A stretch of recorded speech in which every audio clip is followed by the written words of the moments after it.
We have a change in panel, and Judge Palmer is now sitting on my right for the case of Pamela Anderson versus Direct Mail Express, Inc. Whenever the attorneys are ready, we're prepared to proceed. It would be Pamela Andrews. Andrews, I'm sorry. We know what's on your mind, Your Honor. May it please the Court. I'm Frederick Morello, and I represent Pam Andrews, the plaintiff and appellant below. I'd like 8 and 12 as my split. Ms. Andrews demonstrated a prima facie case under Chapter 44205 with more than temporal proximity. But if this Court were to simply ignore all of the acts that occurred to her after she filed the claim, if the Court were to ignore that, she still established the case of temporal proximity under the existing case law. DME received her workers' comp claim on May 11th, 06. She was terminated on 6/27. Let me go back to that point. So it would be your position that if she has a fall on April 28th and files her petition on May 3rd, that if you presented nothing else other than she had this workers' comp claim, she filed a petition, and 2 months later she was fired, that you could then sit down and the burden had shifted? Yes. In this case, the dates were closer than what you said. No, I said April 28th was the fall. May 3rd, she filed the petition. But they have to have notice of the petition. She's filed June 27th. She was fired June 27th. So if you put in those three pieces of evidence and sat down, it would be your position that the burden of proof had shifted because you had made a prima facie case? But they have to know of the petition, and they didn't know of the petition until May 11th. Right. So the answer is yes, prima facie case, 47 days, and both the Farley case and the Robinson case out of the 11th Circuit, just the event alone, 7 weeks was good enough in Farley, and 8 weeks was good enough in Robinson versus Lafarge. And then when we go to another workers' comp case, Reese out of the first DCA, 2 years had elapsed between the accident and the termination. 2 years. Case went to trial. Plaintiff lost. It was appealed to the district court. The district court reversed because the trial judge kept out all the other acts of what was happening after the claim was made, but before the termination. So that was a 2-year lapse, and it went back to trial. So I think what we have to do is not get caught up on the bright line test. In this case, there was a lot more than just a termination and just a claim. The first event that happened on May 2nd, 06, when she turned in her workers' comp accident report, and the HR person tore it up right in front of her. And then her supervisor was there, and her supervisor testified, that's the way the HR lady told me to have the report filled out.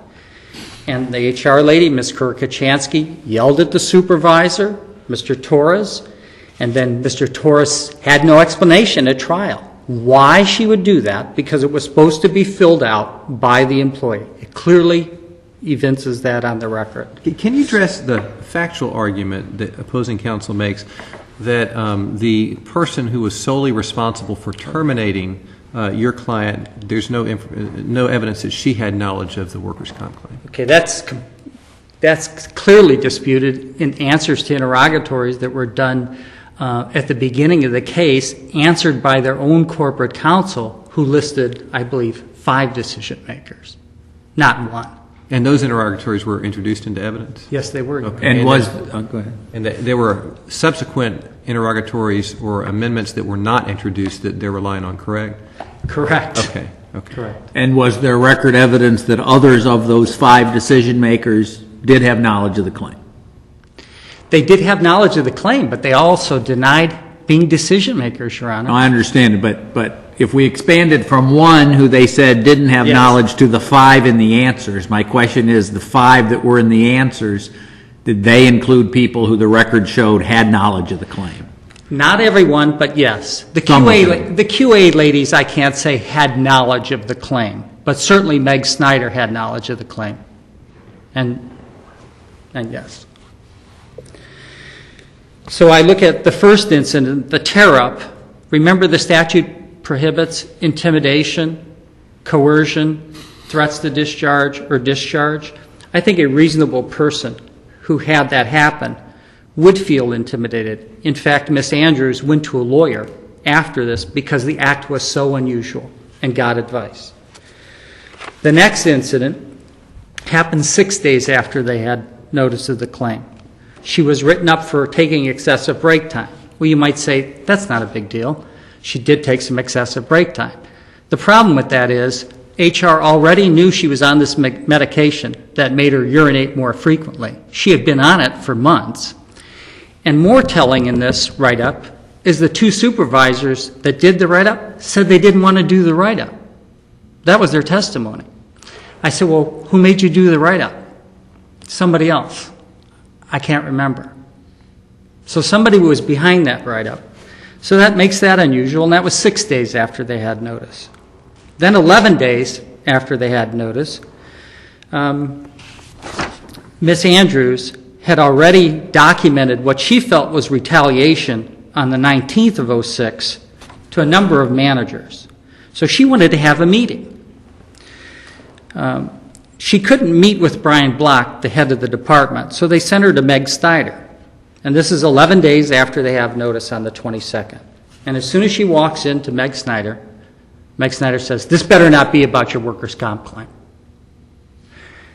So I think a reasonable employee would feel intimidated or coerced by that act. And then it went on, and Ms. Andrews said, well, it's really about the way I'm being treated since I've made my workers' comp claim. Then 14 days after that, after they had notice, on May 25th, 06, they place a QA report, unsigned, in her personnel file. It's called QA Termination Checklist. No, this is a company that has a history of keeping every call, it's a call center, and they grade it. They identify it with a Vox file, a date. There's no signature here, there's no Vox file, and it's a QA termination checklist. I consider that a threat to discharge. Even though she doesn't see it, it's placed in her personnel file. Was there evidence that these termination criteria forms were usually signed? Yes. They said any employee counseling forms were traditionally signed by the employee and the supervisor. When I showed these two forms to the supervisors at trial, they said they'd never seen forms like this before. These are these two mysterious forms that ended up in her personnel file. Although they weren't signed, did they have a name of someone who allegedly gave this criteria, or were they No, there's just a name of a supervisor. So there's a name of a supervisor, there's a date, there's no Vox file, there's no name of who the QA person was. So there's no indication of who, in effect, found defective job performance? Correct. And you're saying the evidence was that their normal business practice was the person who did find defective job performance would put their name on there? Yes, and have the employee sign. Okay. You are under 12 minutes, I think you said. Okay, thank you, Your Honor.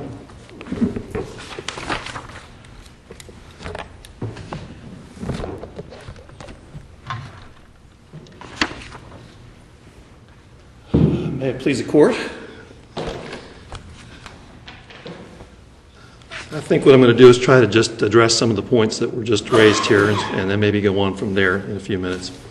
The one point that was raised was whether the decision maker, who we contend was the decision maker, a woman named Dawn Swiderski, had any knowledge of the claim.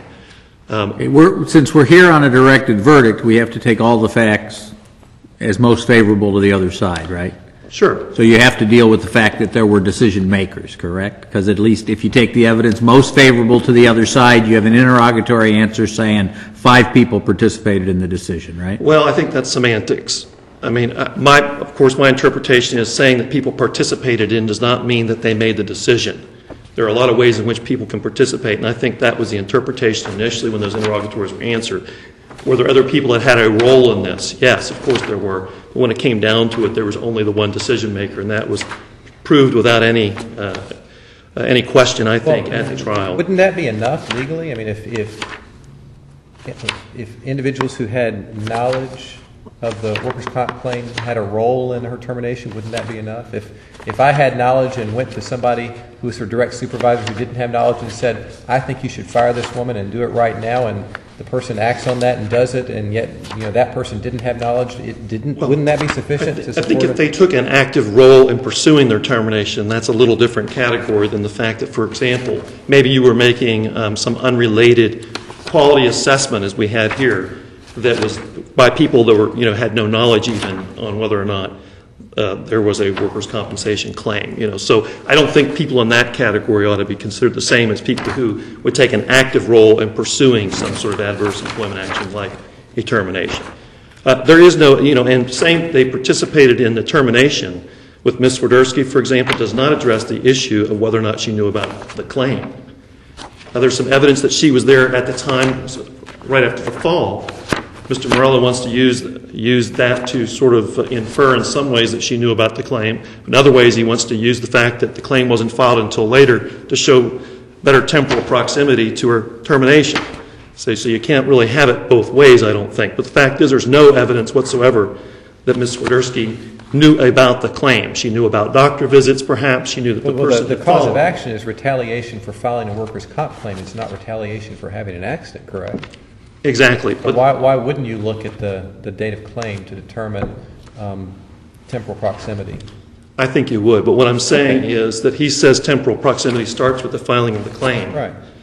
We have evidence that Ms. Swiderski knew about the fall. We don't have any evidence that Ms. Swiderski knew about the claim. She also, under the case law, needs to know about the claim if she's the decision maker for there to be any retaliation. What's the effect of the evidence that came in that the following day, after the termination on June 28th, a different person for your client sent an email saying that you were let go because of the need to lay some people off because of our work's down, which is obviously inconsistent with the position that we're firing you because of your job performance. Well, I'm glad you raised that point. Conceivably, that could relate maybe to the issue of whether or not the legitimate business reason given for her termination was pretext. But the fact is what he said was it had nothing to do with your performance. It had to do with the layoff. I'm going to look into why this occurred, okay? He obviously had no knowledge of what had happened or how or why she was terminated. He had no role in that. He was speaking, obviously, uninformed. He was speculating. There's nothing there, I think, that would refute. What's the basis of saying he had no knowledge? I understand the part that says he had no role, but if he had no knowledge, how could he send a letter saying it was because of a layoff? It sounds to me like you may be able to argue he had insufficient knowledge or he had incorrect knowledge, but he must have had some knowledge to say that. It appears from the context of his writing, his email message, if you look at the email message, that his first knowledge that this person had been terminated was her. She was actually the one who emailed him and precipitated his email message back to her. And if you look at the language of the message, it appears that he had no knowledge of that and that he would look into it and I think it may even have been a second message. I may be wrong on that, but it might have been a second message he then sent back and said, this was because of a layoff or something. Or it might have been he just spontaneously said initially that it was a layoff and he just didn't know the facts. But if you look at the language of the email, you'll see what I'm talking about there. Let me go back to the decision maker issue for a minute, because the exact language of the interrogatory is significant to me. We talked about participating in, but the actual language of the interrogatory was any person who participated in the decision to terminate. Yeah, okay, I understand what you're saying. However, again, I think there's a distinction there as to whether or not that means you were a decision maker or whether or not you were pursuing a prompting decision. If somebody, for example, again, gives a quality assessment and they don't even know that the person has a workers' compensation claim and they may not even know who the person is, potentially. They did, I think, in this situation, but you can conceive of a situation where somebody in quality assurance may not even know who it is they're assessing. I don't think that person ought to be considered a decision maker under the law. Does the record reflect the size of this operation, the office that Ms. Andrews was working on? It probably does in there somewhere during her testimony. It may not. But she was in a portion of the company that was, somewhat segregated, and there were a lot of other employees in other places. So she was in a place with a somewhat limited number of people. Given the number of people who obviously not only knew about the workers' comp claim but discussed it openly and with some degree of hostility, it appears, could a jury infer from the size of the business, the fact that it was a small business and these people were openly talking about it, that the person who actually told her she was fired would have known about it as well? Would that be a permissible inference from the overall evidence? I mean, there's certainly evidence that a lot of people that work in this, what appears to be just the feel of it as a close environment, knew what was going on. I'm not quite sure I follow you there. There is evidence in the record, I think, about the company. I think you can conclude that she was in a limited portion of the company. There was evidence in the record about things, and it's mentioned, I think, even in the appellant's brief, about having a salon there where you could use your DME bucks or whatever they're called, something like that. So I think you can discern from the record that it's not a small company at all. It's a very large company. The trial court based its decision to dismiss the case at halftime, if you would, on the lack of alleged knowledge on the part of the decision maker, or was the trial judge's decision based on a belief that there was nothing other than no evidence other than the time frame between the filing of the claim and the termination? Well, it's not exactly clear what the judge's reasoning was there. I think it could be a couple of things. It looked, in one respect, as if he said, for example, he saw no evidence of retaliation, period. So he seemed to be saying that he thought that the protected activity, which is the workers' compensation claim, and the termination were wholly unrelated. If they were wholly unrelated, then they haven't met the prima facie case. He may also have been saying... Well, standing here today, do you believe there's evidence beyond the time frame that a jury could find retaliation, assuming we leave out the issue of whether the decision maker had knowledge of the claim? No, I do not. I believe all of these other supposed adverse employment actions that Mr. Morello points to are not, in fact, at all adverse employment actions. For example, let me give you a couple of examples. We just talked about those QA reports and whether or not they were signed. Ms. Andrews never saw those until after the lawsuit was commenced. They had no impact on her employment whatsoever. They could not possibly have been an adverse employment action because nothing happened as a result of them while she was employed. Well, let's talk about two of the things that he mentioned. She hands in a form related to her workers' comp claim, and it's torn up right in front of her face. And then a couple of days later, she walks into a supervisor's office, and they say, "You better not be here about your workers' comp claim." Don't you think that would be intimidating? Or could constitute? Not particularly. I think, really, we should look at the Burlington Northern case, and we talk about what a reasonable employee ought to perceive. I mean, it's always sort of been a reasonable person standard, but the Burlington Northern case in particular speaks about the reasonable employee standard. And the fact is that this I think, of course, we're taking the evidence in the light most favorable here to the plaintiff, but the evidence was that this form was torn up, and that particular person was more harsh on the supervisor of Ms. Andrews than Ms. Andrews. And so, again, nothing really of any consequence occurred to her. I think what ought to be adverse employment action are things like a loss of pay, a change in position, loss of benefits. Those are the kinds of things that are really quantifiable and under the law ought to be discouraged from occurring. That's a form of retaliation. Being upset, as in the Higdon v. Jackson case, the daily annoyances of employment, that's not adverse employment action. Well, even if some of these didn't meet the definition of adverse employment action, would they not potentially at least be relevant to issues like whether the ultimate firing reason was a pretext or not? They could be. I think they could be. You wouldn't have to prove that they were an adverse employment action to get them into evidence, right? Exactly. But when you see the proximity between the stated legitimate business reason for her termination, which was a bad telephone call by somebody who was trained not to have calls like that and knows the importance of how you're supposed to do it and how not to do it, when you see the proximity there between what she did, the stated reason, and her termination that same day, I think the evidence is somewhat overwhelming that the business... I find it astounding, having read the transcript of this call, that an employee who had stellar, from what the record seems to indicate, employment record and consistently handled calls well, that this call would, I mean, she told the guy, please don't yell at me, sir, please don't scream at me, twice. I mean, Well, of course, that, I mean, for somebody who's a layperson and not involved in those sorts of activities, you might think that. I could see how a person might reasonably think that. But we did explain at the trial, and it's in the transcript, that she was specifically trained not to do things like that. She was actually, she was acting, and I think that it's in there, on behalf of a client of DME, not on DME, for a car dealer or somebody like that, or a large chain of car dealers. And so she is the face of that company. She's not supposed to interrupt people who are complaining. She's not supposed to blame somebody else there, because that tends to aggravate people.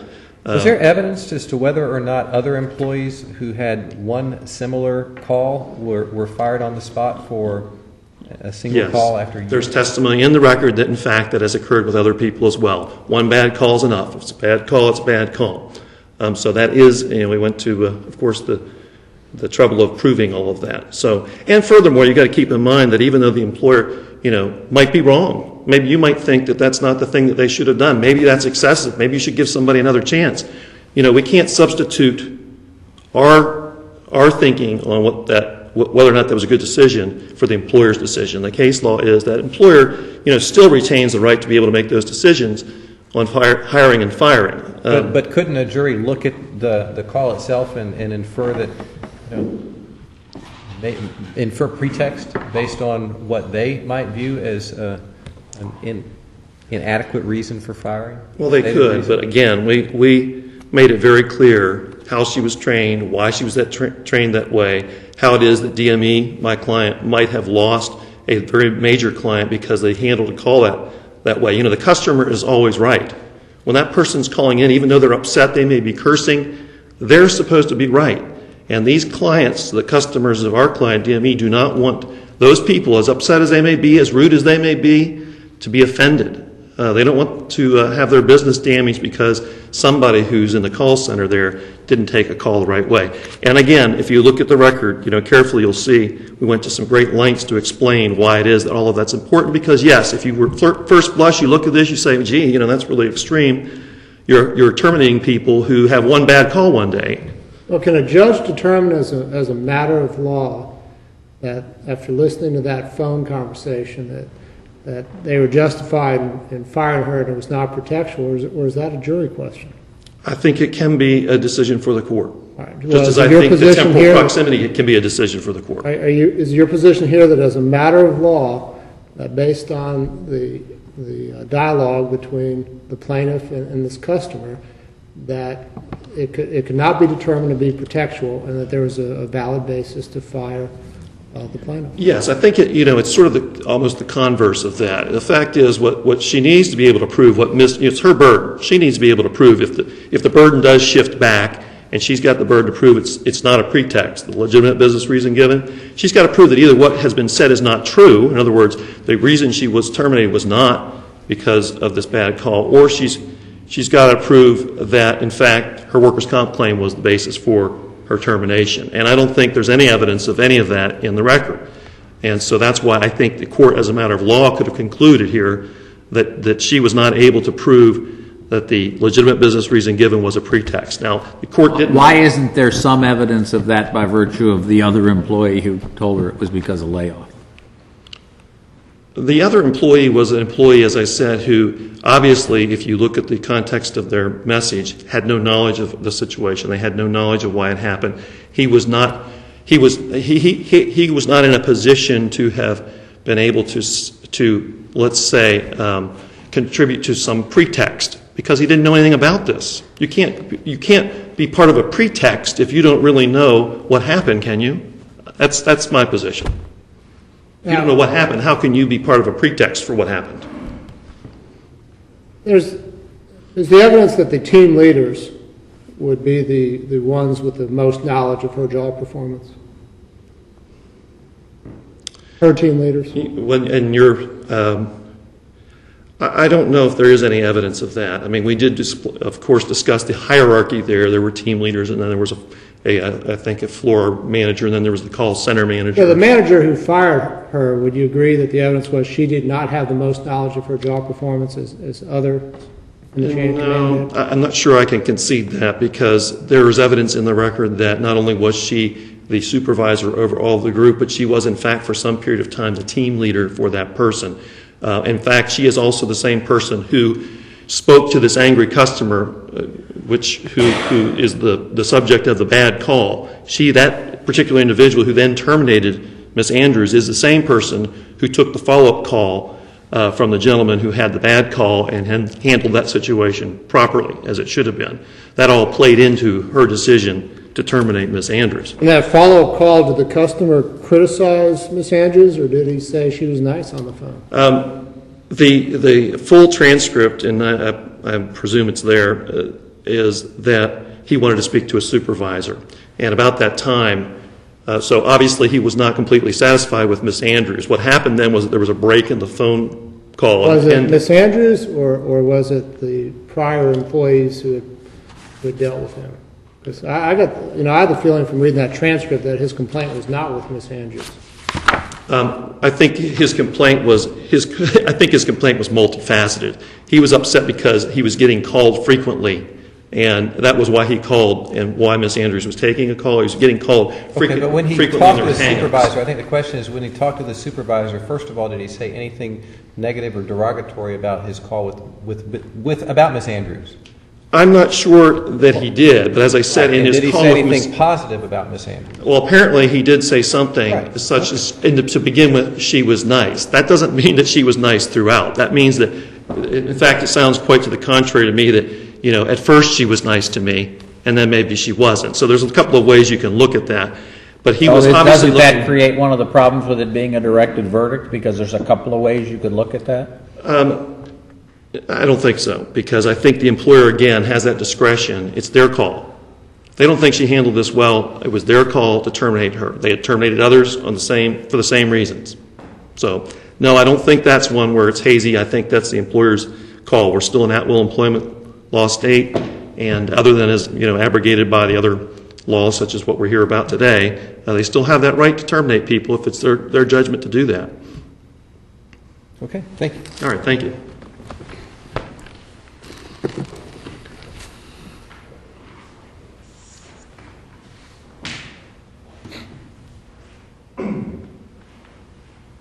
May it please the Court? Let's just focus on Ms. Swiderski, because they seem to want to just target, she's the sole decision maker and she knew nothing about the injury. At the time of the injury, Ms. Wheat was a witness who testified that Ms. Swiderski told Ms. Andrews, do not fill out an accident report, you don't need to. Then Ms. Swiderski saw Ms. Andrews filling out the accident report. Ms. Andrews asked her questions about it. She says, I don't know anything about it. Go see Ms. Kirkachansky. That's when the rip-up incident occurred. So to say Ms. Swiderski didn't know that the workers' comp claim was being filed is ignoring the evidence. To say Ms. Swiderski was the terminator is also ignoring the evidence, because on 5/22, she was demoted from the call center manager, so she had no authority to terminate as a team leader. The testimony was team leaders had to have higher-up approval to make terminations. So there's no dispute that Ms. Swiderski was demoted. She wasn't a team leader. And then we introduced into evidence another disputed fact, the unemployment compensation record, which says, Exhibit 19, Mike Gallo, who was the call center manager after Ms. Swiderski was terminated, he's the one who decided to terminate Ms. Andrews. That flies in the face of the interrogatories, and it flies in the face of the testimony. And that was put into evidence. So as to who the decision maker... What was that document? Exhibit 19, unemployment compensation claim filed. And it states that Mike Gallo was the person who made the termination decision. And it was for inability to perform work / unsatisfactory work performance.